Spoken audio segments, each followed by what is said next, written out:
Welcome to Raju reviews. నేను నిన్న Amazon ప్రైమ్లో ఓటీటీలో రెడ్ వన్ అని చెప్పేసి ఒక మూవీ అయితే చూశాను. అది తెలుగులో అవైలబుల్గా ఉంది. సో ఇది హాలీవుడ్ మూవీ రెడ్ వన్ అన్నది, కానీ మనకి తెలుగులో అవైలబుల్లో ఉంది. చూడకపోతే గనక ఈ సినిమా ప్రతి శుక్రవారం నేను ఒక సినిమా చూస్తాను, థియేటర్కి వెళ్తాను అనుకునే వాళ్ళు ఎవరైనా సరే, adventure and action movies and adventure, so ఇటువంటి అంటే సోషియో ఫ్యాంటసీ మూవీస్ అంటారు కదా, సో ఇటువంటి అండ్ గ్రాఫిక్స్, సో ఇటువంటి మూవీస్ ఎవరైనా ఇష్టపడితే కనుక 100% ఈ మూవీ చూడండి, మీకైతే నచ్చుతుంది. మీకు నచ్చితే కనుక నా రివ్యూస్ కింద కామెంట్ చేయండి.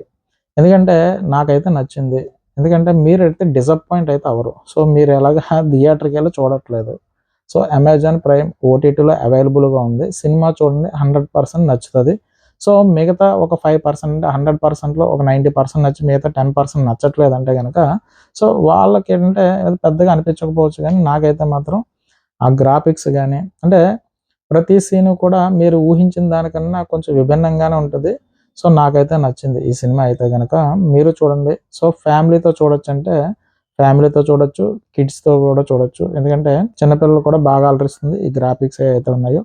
సో అందులో ఏంటంటే కథ ఏంటంటే క్రిస్మస్కి సంబంధించి, సో క్రిస్మస్కి సంబంధించి ఒక మంచి మూవీ కూడా చూడాలని అనుకుంటే కనుక శాంతా క్లాస్ గురించి, అంటే సినిమా దాన్ని బేస్ చేసుకుని తీశారు.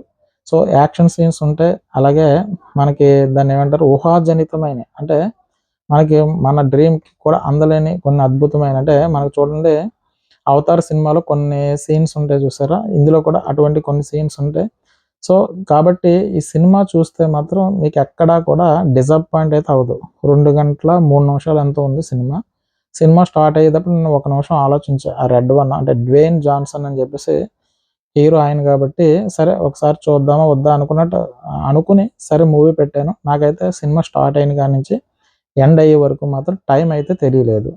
సో సినిమా చూద్దాం, ఏదన్నా సినిమా ట్రై చేద్దాం కొంచెం, ఎందుకంటే కొన్ని సినిమాలు చూస్తూ ఉంటాం, ఎందుకంటే బాబు సినిమా పెట్టాం తలపోటు వచ్చేస్తుంది అన్న ఫీలింగ్ అయితే కలుగుతుంది. అటువంటి ఫీలింగ్ మీకు 1 మినిట్ కూడా అనిపించదు. సో అలాగే ఓటీటీలో ఉంది కాబట్టి ఒకసారి అయితే ట్రై చేయండి. సినిమా అయితే మాత్రం మ్యాక్సిమం 90% నచ్చుతుంది.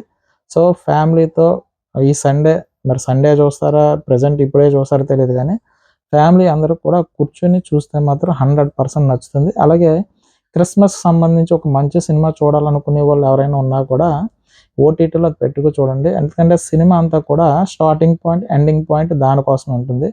క్రిస్మస్కి సంబంధించి గిఫ్ట్స్ ఏదైతే ఉందో శాంతా క్లాస్ అనుకుంటా, దాన్ని డిస్ట్రిబ్యూట్ చేయడం కోసం దానికి సంబంధించిన మూవీ. సో అది చేయడానికి ముందు కిడ్నాప్ చేస్తారు, చివరికి విడిపిస్తారు. సో దీని తర్వాత డిస్ట్రిబ్యూట్ చేశారా లేదా దీన్ని బేస్ చేసుకుని కథ తీసుకున్నారు. కానీ సినిమా చూస్తే మాత్రం మనకి చెప్పడానికి సింపుల్గా అనిపించినా కానీ ఆ గ్రాఫిక్స్ కానీ, సో ఆ ఫైట్స్ అంటే యాక్షన్ అండ్ అడ్వెంచర్, సో అన్నీ కూడా మనకి ఒక మంచి మూవీ చూసామన్న ఫీలింగ్ అయితే కలుగుతుంది. సో మీరు అలాగే థియేటర్కి వెళ్ళి అలాగే చూడక్కర్లేదు కాబట్టి అమెజాన్ ప్రైమ్లో అవైలబుల్గా ఉంది. ఒక లుక్ అయితే దాని మీద వేయండి, మీరైతే డిసప్పాయింట్ అయితే అవ్వరు. మీ ఇంట్లో పిల్లలతో ఫ్యామిలీతో అందరితో చక్కగా చూడొచ్చు. ఎక్కడ వల్గర్ సీన్స్ అయితే లేవు. నాకైతే నచ్చింది, మీకు కూడా నచ్చుతుందని నా నమ్మకం. సో నా రివ్యూ నేను చెప్పే విధానంలో కనుక ఏంట్రా బాబు ఇటువంటి సినిమా గురించి ఎంత డెవలప్ ఇచ్చడానికి మాత్రం మీరు అనుకోవద్దు. ఎందుకంటే నా వరకు నాకైతే నచ్చింది.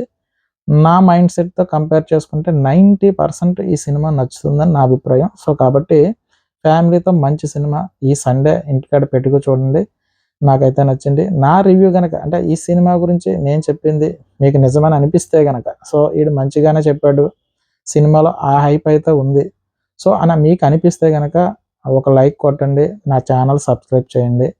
సో అంటే మీకు నచ్చితే చేయండి, మీకు నచ్చకుండా ఏంట్రా వీడు బిల్డప్ కోసం ఏదో చెప్పాడని కాదు. మీకు నిజంగా నేను చెప్పినట్టు మీకు సినిమా నచ్చిందైతే మాత్రమే నా ఛానల్ సబ్స్క్రైబ్ చేయండి, ఒక లైక్ కొట్టండి. మీకు నచ్చకపోతే మాత్రం నా ఛానల్ సబ్స్క్రైబ్ చేయొద్దు, అంటే ఈ మూవీ వరకు మాత్రం. ఎందుకంటే రెడ్ వన్ అన్న సినిమా అయితే నాకు బాగా నచ్చింది. ఎందుకంటే ఆ ఓటీటీలో చూస్తున్నంత సేపు కూడా నాకు ఆ గ్రాఫిక్స్ కానీ, ఆ ఫైట్స్ కానీ, ఆ లొకేషన్స్ ఎప్పటికప్పుడు చేంజ్ అవుతూ ఉంటాయి. సో కాబట్టి ఆ సినిమాకి తీసిన దానికైతే మాత్రం ఓటీటీలో చూసింది ఎక్కడ డిసప్పాయింట్ అయితే మనం అవ్వని నాకు అనిపించింది. సో మన థియేటర్కి వెళ్ళిన విధానం అయితే వేరు. సో ఓటీటీలో నాకైతే 100% సాటిస్ఫై అనిపించింది మూవీ. సో మనం అక్కడ టైం మాత్రం వెచ్చించాం కాబట్టి ఆ టైం ఏదైతే ఉందో ఆ 2 గంటలు 3 నిమిషాలు కూడా నాకు తెలియకుండానే గడిచిపోయింది. అప్పుడే మూవీ అయిపోయిందా అన్న ఫీలింగ్ అయితే కలిగింది. సో క్రిస్మస్ సందర్భంగా ఒక మంచి మూవీ చూద్దాం అనుకునే వాళ్ళకి కూడా ఈ సినిమాని ఒకసారి ట్రై చేయండి. హౌస్‌లో ఎంతమంది ఉంటే అంతమంది ఈ మూవీ చూడండి.